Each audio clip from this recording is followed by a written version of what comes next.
Olá!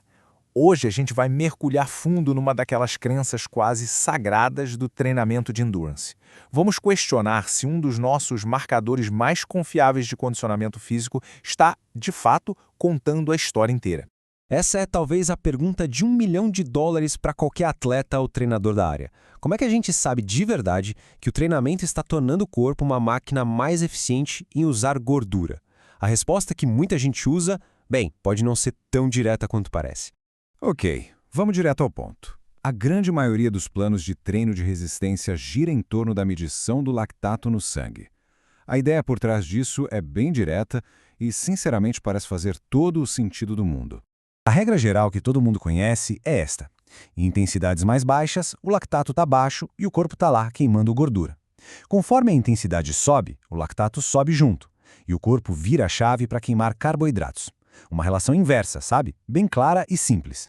E a ciência confirma isso, pelo menos quando a gente tira uma foto no momento. Dados de testes mostram essa relação inversa perfeita. A linha azul do lactato sobe, enquanto a linha laranja, que é a queima de gordura, desce. É quase um espelho. E com base nessa evidência tão forte de um teste isolado, a suposição lógica é: ok, se o meu lactato numa certa potência diminui ao longo da temporada, isso quer dizer que eu melhorei minha capacidade de queimar gordura, certo? Bom, é exatamente essa suposição que vamos colocar à prova. Agora a gente avança um pouco na história. O treinamento adiciona a variável do tempo. As adaptações acontecem ao longo de semanas, meses. A questão é, será que essa nossa medição acompanha essas mudanças do jeito que a gente espera? Essa é a pergunta crucial. A gente está medindo diretamente a adaptação na queima de gordura ou só um marcador que, com o passar do tempo, pode acabar se descolando daquilo que realmente importa para a gente? E, para nossa sorte, um grupo de pesquisadores resolveu investigar exatamente isso. Eles pegaram essa crença popular e a colocaram sob o rigor do método científico. Então, como é que eles fizeram isso na prática? O desenho do estudo foi, na verdade, bem simples, mas muito eficaz para responder à nossa pergunta central.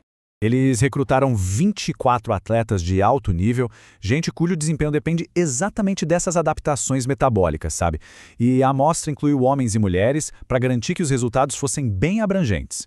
O método foi aquele clássico de antes e depois. Eles fizeram a medição inicial de cada atleta na primavera para ter uma linha de base. Depois da temporada de treinos, lá no outono, eles repetiram o mesmíssimo teste para poder comparar o que mudou. E é aqui que a história fica realmente boa. Porque os resultados, eles não foram nada do que a sabedoria convencional faria a gente esperar. Mas antes de mais nada, vamos confirmar uma coisa.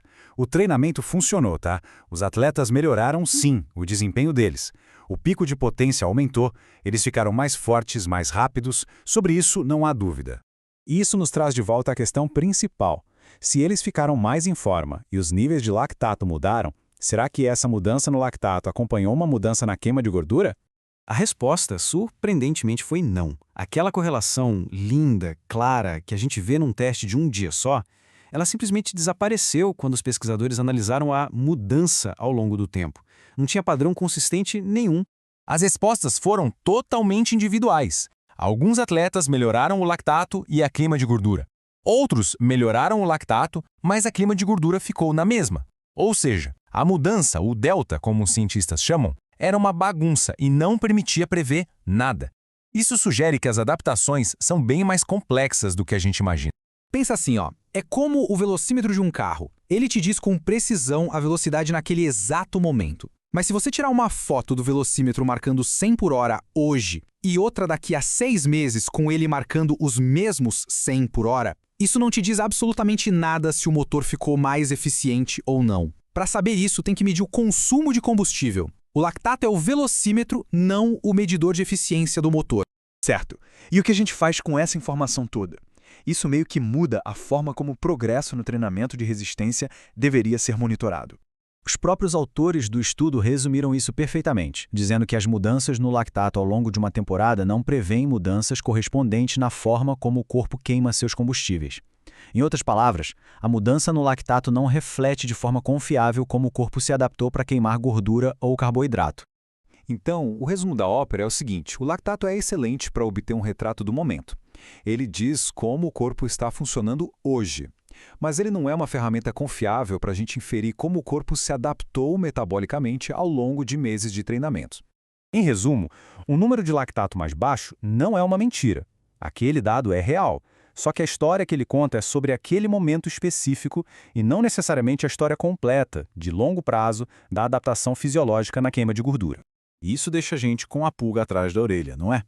Se confiar só na mudança do lactato pode nos enganar sobre a melhora na eficiência de combustível, qual é o próximo passo? A busca por marcadores de adaptação melhores continua. E essa pesquisa nos lembra como é importante sempre questionar até as nossas suposições mais básicas. Obrigado por acompanhar.